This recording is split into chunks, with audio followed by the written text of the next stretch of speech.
Welcome to Hood Champion Boxing and Sports. In boxing, you find a way to win or find a way to lose. Not sure what's going on in the boxing world. My question, though, is why would they be making Josh Taylor against Teofimo Lopez? To me, it just makes absolutely no sense. And for me, it's very frustrating. I understand what the rankings say as far as the WBO, with Josh Taylor having the WBO title, man, and Teofimo Lopez being ranked number one. But look, let's be real. Let's be honest here. Does Teofimo Lopez stand a chance against Josh Taylor? I mean, it's boxing. Anything can happen, right? But I just don't think Teofimo belongs in the ring with a guy like Josh Taylor. You know, watching Josh Taylor fight, man, he's just a special fighter. And Teofimo is one of those guys right now, I think, who's just, like I said, he's in a holding pattern. And while he's there in that holding pattern, he's processing. And it's like when you're on your computer and, you know, it hits that little sticking point and that little circle pops up on the screen. That's what's going on with Teofimo right now. He's processing. And he hasn't decided on which command to execute. And as a result, he doesn't belong anywhere near a guy like Josh Taylor. And with Teofimo and having his dad guiding him, which I think you should never leave your father. And these guys, I'm not sure what they're going to bring, you know, somebody on the team to help improve the training camp and a different set of eyes, to provide a different perspective. I mean, we understand with the Gamache, it was a pretty friendly separation. It was just business. It was not that they had ill feelings towards him. If that's the case, I think, you know, Gamache, he's not too busy. He's got Wallen over there, Otto Wallen, the heavyweight.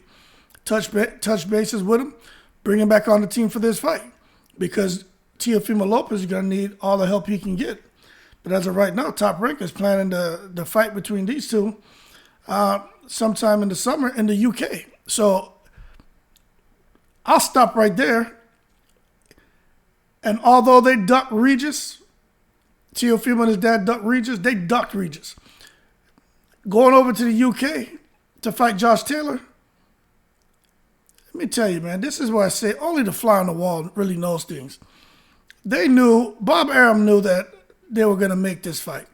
This whole thing about Catterall and stuff like that, and the rematch supposed to take place March 4th, and then all of a sudden Taylor, the fight having to be postponed because Taylor tore the plantar fascia in his foot. And, you know, it makes me wonder, right, if there's going to be enough time.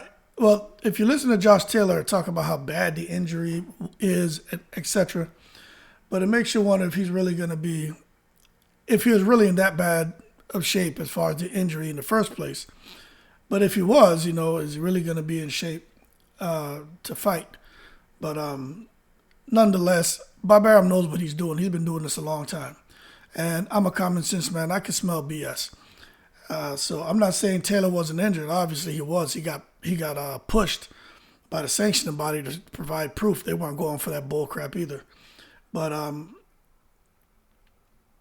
at the end of the day, I think this is what Bob Arum wanted. Now, we know when it comes to Taylor, he defended his undisputed championship against Catterall last February, where, you know, he emerged with that split decision. But let me tell you what, man, them judges, man, people said that they were corrupt. They said they did Catterall wrong. But Catterall was pissed. Josh Taylor felt betrayed by fans, by the boxing community, because he didn't get to enjoy that win, because everybody was saying that they felt he lost. But anyway, unfortunately for Catterall, now he has to wait even longer to try to get his hands on Josh Taylor, just to prove that he really is the better fighter. So with Taylor and Lopez, I mean, some people would say that these two have been heading this direction for years as far as the fight. I mean, I don't know about that, but at the end of the day, Lopez is out here, you know, running his mouth, which he's supposed to think highly of himself, but I just don't think he's the same fighter who plans to destroy Taylor's body.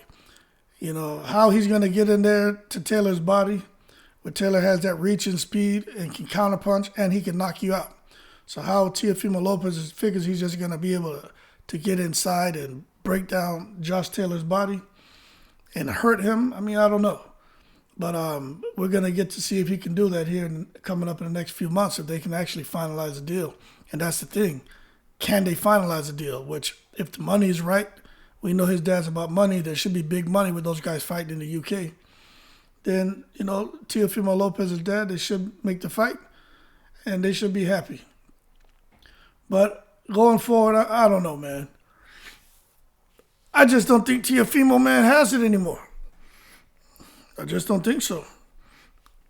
I don't see why Taylor's hanging around either. Why don't just go to 147, you know, and try something different?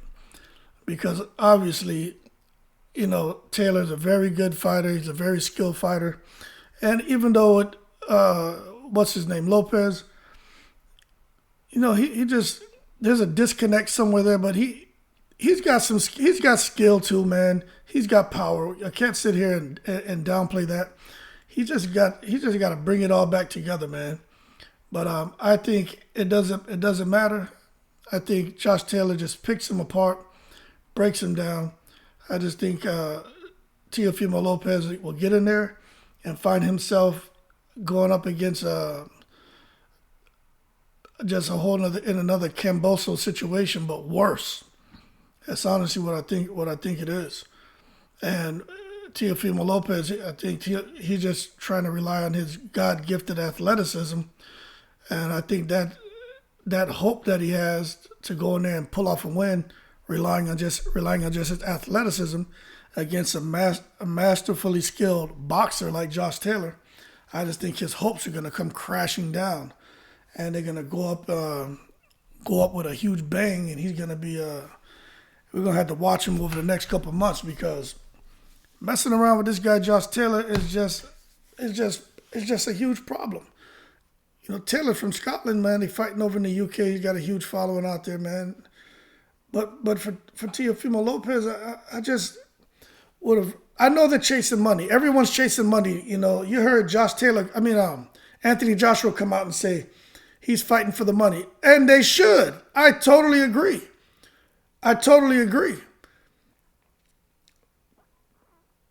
But for Teofimo Lopez, I mean, I don't think he can afford to get beat again. You know, he's just now trying to rebuild, just now trying to bounce back. He hasn't looked spectacular in the last couple fights. And I get it. He's getting an opportunity to go and potentially make, you know, a few $1 million. And I get it. I understand all that. I really do. But, man, Josh Taylor is not Lomachenko. You know what I'm saying? He's not even Cambosos. He's not even the fighter that Teofimo just fought. So it's going to be interesting to see, you know, what Teofimo and his dad conjure up to bring into that ring.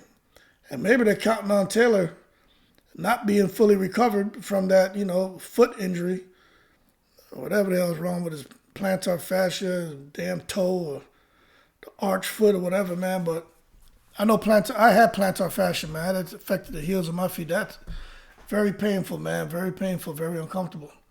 But I'll tell you what, man. Teofimo Lopez ducked Regis Prograis. Josh Taylor beat Regis Prograis. So that should just give you an idea of what Teofimo Lopez is about to walk into. But that being said, man, y'all keep cool. Leave your comments below. Let me know your opinions. I just think Taylor's resume is just really impressive, man. When you beat guys like Ramirez, which was a hell of a fight, and then Regis Prograis, which was a hell of a fight. You know, there's something special about Josh Taylor. But then again, he could be on the decline. We don't know. I guess we'll find out. But that being said, y'all keep cool. Shout out to the veterans, all 7 continents. And I'm in the breeze.